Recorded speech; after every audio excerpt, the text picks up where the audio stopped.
اس میں कोई शक नहीं कि इस कायनात को अल्लाह ताला ने तख्लीक किया है, लेकिन इस कायनात में मौजूद कुछ चीजें हमारे लिए अच्छी हैं तो कुछ बुरी भी हैं। जैसे कि कुछ जानवर हमारे लिए फायदेमंद हैं तो कुछ नुकसानदेह, कुछ फल हमारे लिए मीठे हैं, हम उन्हें खुराक के तौर पर इस्तेमाल करते हैं तो कुछ फल बेहद जहरीले भी हैं। इसी तरह तमाम ही परिंदे देखने में अच्छे लगते हैं, प्यारे लगते हैं, लेकिन कुछ परिंदे इंसानों के लिए बेहद फायदेमंद हैं। अगर हम उन परिंदों को सदका देते हैं तो हमारे रिज्क में इजाफा होता है, लेकिन इस्लामी तलीमात की रूह से कुछ परिंदे हमारे लिए बुरे भी हैं। कुछ परिंदे ऐसे भी हैं जिनका होना फायदेमंद नहीं उल्टा नुकसानदेह है, क्योंकि वो परिंदे हमारे घर में रिज्क की तंगी और अचानक मुसीबतें लाने की वजह बनते हैं। इन परिंदों को शैतान का दोस्त परिंदा भी कहा जाता है। क्यों? उसकी वजह अभी आपको समझ में लग जाएगी। आज की वीडियो में आपको ना सिर्फ घर में गुर्बत, मुसीबतें और परेशानियां लाने वाले शैतान के दोस्त परिंदों के बारे में बताएंगे, बल्कि एक ऐसे परिंदे के बारे में भी बताएंगे जो कि घर में दौलत, पैसा और खुशियां लाने की वजह बनता है। तो छोटी सी वीडियो है, आखिर तक देखिएगा और बिल्कुल भी स्किप मत कीजिएगा। जब भी अल्लाह ताला की उड़ने वाली मखलूक यानी परिंदों की बात आती है तो बाबा फरीद गंजशक्कर रहमतुल्लाह अलैह का जिक्र जरूर आता है। बाबा फरीद 700 साल पहले पाक पटन में रहा करते थे। अल्लाह ताला ने बाबा फरीद को वैसे तो बहुत सारे मौजात अता कर रखे थे, लेकिन बाबा फरीद का एक मौजा ये भी था कि बाबा फरीद परिंदों से बातचीत कर सकते थे, परिंदों की बोली को समझ सकते थे। बाबा फरीद के सहन में एक दरख्त हुआ करता था। शाम का वक्त था, बाबा फरीद उस दरख्त के छांव के नीचे बैठे हुए थे। गाँव के कुछ और लोग भी बाबा फरीद के पास बैठे थे। अब गाँव के लोग ये देखते हैं कि कुछ परिंदे जब दरख्त पर आकर बैठते हैं, क्योंकि आप जानते हैं शाम के वक्त परिंदे अपने अपने घोंसलों में लौटते हैं। जब कुछ परिंदे दरख्त पर अपने घोंसलों में लौटते तो बाबा फरीद सुभान अल्लाह पढ़ते, लेकिन जब कुछ परिंदे अपने घोंसलों में लौटते तो बाबा फरीद अल्लाह ताला से इस्तगफार करने लगते।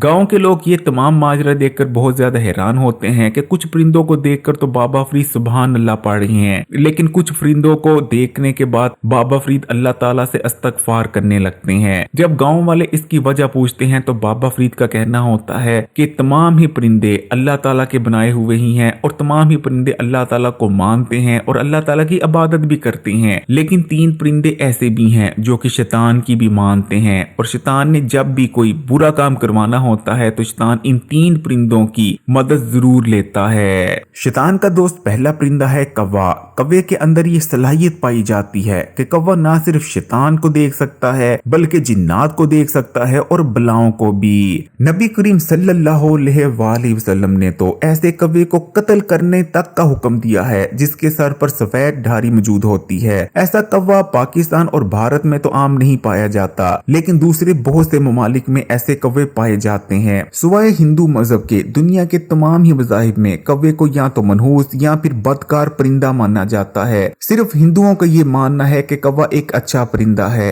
लेकिन हिंदू मजहब में भी कौवे को एक पुरस्कार परिंदा तो मानना ही जाता है। हिंदू मानते हैं कि कौवे का बुनियादी काम ये है कि जो लोग मर जाते हैं उनकी रूहों को, जिन्हें हिंदू आत्मा कहते हैं, इस दुनिया से उठाकर दूसरी दुनिया तक पहुंचाना। यानी कौवा हिंदुओं के मुताबिक भी एक बहुत पुरस्कार परिंदा है जो कि रूहों को इस दुनिया से दूसरी दुनिया पर पहुंचाने का काम करता है। लेकिन अगर बाकी तमाम ही मज़ाहिब की बात करें तो इस्लाम समेत तमाम ही मज़ाहिब कौवे को अच्छा परिंदा नहीं मानते। ईसाई और यहूदी तो कौवे को शैतान का दोस्त मानते हैं। आपने बहुत सारी अंग्रेजी फिल्मों में देखा ही होगा कि जब भी शैतान या बुरी रूहें आने वाली होती हैं तो कौवा उससे पहले घर में जरूर आता है। लेकिन कौवे के बारे में जो सबसे अहम बात है वो ये है कि कौवा आपको दौलतमंद बना सकता है, मुसीबतों और परेशानियों से भी बचा सकता है, लेकिन कौवा ही आपके घर में रिज़्क की तंगी और मुसीबतें और परेशानी लाने की वजह भी बन सकता है। वो कैसे? छोटी सी चीज बस समझ लें। देखें, आपने सुना ही होगा कि कौवे को लोग गोश्त का सदका या रोटी का सदका देते हैं। इसकी वजह क्या होती है? इसकी वजह ये होती है कि जब कौवे को रोटी का सदका दिया जाता है तो कौवा आपके घर से जितनी भी बलाएं होती हैं, क्योंकि कौवा बलाओं को देख सकता है, जितनी भी बलाएं होती हैं उन तमाम बलाओं को आपके घर से ले जाता है। इस तरह उन बलाओं की वजह से आपके घर में जो मुसीबतें, परेशानी, बीमारियां आनी थी, आप उन तमाम से बच जाते हैं। उन बलाओं की वजह से जो रिज़्क की तंगी आनी थी, आप उससे बच जाते हैं। लेकिन अगर आप कौवे को सदका देने में एक गलती कर लेते हैं तो कौवा इर्द गिर्द की जितनी बलाएं होती हैं वो आपके घर में फेंकने लगता है। इसलिए कौवे को जब भी रोटी का सदका दें तो ठीक तरीके से दें, वरना ना दें, फायदे के बजाय उल्टा नुकसान होगा।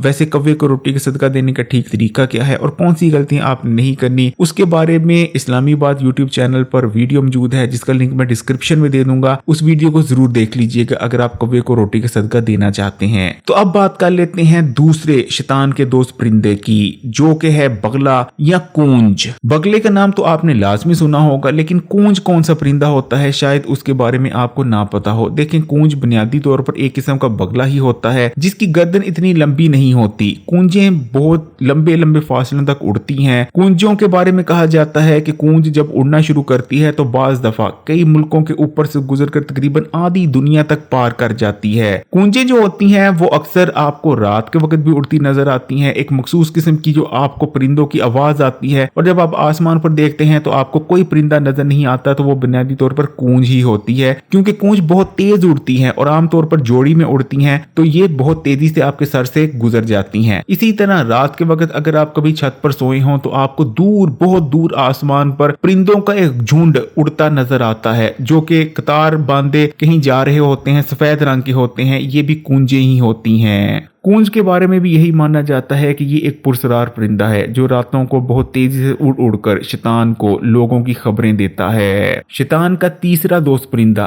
चील है। चील बुनियादी तौर पर तन्हाई पसंद परिंदा है। आपने अक्सर दोपहर के वक्त चीलों को अकेला अकेला उड़ते देखा होगा। चील कभी भी दूसरी चीलों के साथ नहीं उड़ती। अब चील ऐसी जगह पर बसेरा करती है जहाँ कोई नहीं होता। लेकिन अब मसला यहाँ आ जाता है कि आपने अक्सर घरों पर देखा होगा जिनकी छतों पर कोई नहीं चढ़ता, लेकिन अक्सर वहां चीलें बैठी होती हैं। अब चील जिस घर पर भी बैठना शुरू हो जाती है, चील अल्लाह ताला से दुआ करती रहती है कि या अल्लाह यहाँ वीरानी हो जाए, यहाँ सुनसानी हो जाए, यहाँ कोई भी ना बसे, ताकि यहाँ तन्हाई रहे और मैं यहाँ आराम सुकून से अपना वक्त बसर कर सकूं। इसीलिए कहा जाता है कि गैर जरूरी तौर पर चीलों और कौवों को गोश्त नहीं डालते रहना चाहिए। अगर आपको कोई अमल बताता है तब अमल बस एक या आधी बार ही करना चाहिए महीने में। इससे ज्यादा चीलों और कौवों को कभी भी गोश्त नहीं डालना चाहिए, क्योंकि अगर आप इसको मामूल बना लेते हैं, हर दूसरे या तीसरे दिन चीलों और कौवों को गोश्त डालना शुरू कर देते हैं, तो हो सकता है कि कोई चील आपकी छत पर भी आकर बैठना शुरू हो जाए, जिसके बाद वो चील आपके घर में वीरानी और बर्बादी की दुआएं करे। तो अब बात कर लेते हैं उस परिंदे की जो कि बहुत ही बरकत वाला है और जिसके साथ अगर आप एक काम कर लेते हैं तो आपके घर से रिज्क, दौलत और बरकत कभी खत्म नहीं होगी। प्यारे बहन भाइयों, वो परिंदा है कबूतर। कबूतर के बारे में आपने जरूर सुन रखा होगा कि कबूतर तमाम ही परिंदों में सबसे ज्यादा अल्लाह ताला की इबादत करने वाला परिंदा है। अगर आपने कभी अपने घर में कबूतर पाले हैं या फिर आप किसी ऐसी मस्जिद या मजार के पास से गुजरे हैं जहां कबूतर रहते हैं, तो आपने अक्सर रात के वक्त कबूतरों को बोलते जरूर सुन रखा होगा। कभी आप गौर से सुनिएगा, कबूतर असल में जब बोलता है तो हमें तो उसकी जुबान समझ में नहीं लगती, लेकिन अगर आप कबूतर की आवाज कुछ देर के लिए सुनेंगे और आंखें बंद कर कर सुनेंगे तो आपको बिल्कुल ऐसा लगेगा कि कबूतर अल्लाह ताला को याद कर रहा है। कबूतर सबसे ज्यादा इबादत करने वाला परिंदा है, इसलिए जो कोई भी कबूतरों को दाना और पानी डालना शुरू कर देता है तो उसके हालात बहुत जल्द बदल जाते हैं। उसके घर में बरकत ही बरकत होती है, दौलत, रिज्क, पैसा आने लगता है, क्योंकि कबूतर जिस घर से भी दाना खा के जाता है, पानी पी कर जाता है, उसके लिए दुआ जरूर करता है। और क्योंकि कबूतर हर वक्त अपनी जुबान पर अल्लाह का नाम रखता है, अल्लाह का नाम पढ़ता रहता है हर वक्त, इसलिए कबूतर की दुआ इतनी तेजी से कबूल होती है कि आप सोच भी नहीं सकते। इसलिए अगर आप अफोर्ड कर सकते हैं तो दाना भी डाल लें, वरना पानी तो आप अपनी घर की छत पर रख ही सकते हैं। बाकी बात रही कि आप कैसे कबूतरों के लिए दाना और पानी रखें, तो बस आपने इस चीज का इरादा कर लेना है कि मैं जो दाना डाल रहा हूं ये मैं कबूतरों के लिए डाल रहा हूं। फिर चाहे आपका दाना चिड़ियां खा के जाए या कबूतर खा के जाए या कोई और परिंदा आपका डाला हुआ दाना खा के जाए, लेकिन आपको वही फायदा होगा जो कबूतर के दाना खाने पर आपको होता है। इसलिए अगर आप अफोर्ड कर सकते हैं तो दाना डालें, वरना अपनी छत पर पानी रखने का तो कोई पैसा नहीं लगता। प्यारे बहन भाइयों, उम्मीद करता हूं कि आज की वीडियो आपको पसंद आई होगी। अगर वीडियो पसंद आई है तो लाइक कर दें, ज्यादा से ज्यादा इसको तमाम ही दोस्तों के साथ शेयर करें और मजीद वीडियोस के लिए इस्लामी बात यूट्यूब चैनल को सब्सक्राइब कर घंटी के आइकॉन को दबा दें। जज़ाकल्लाह।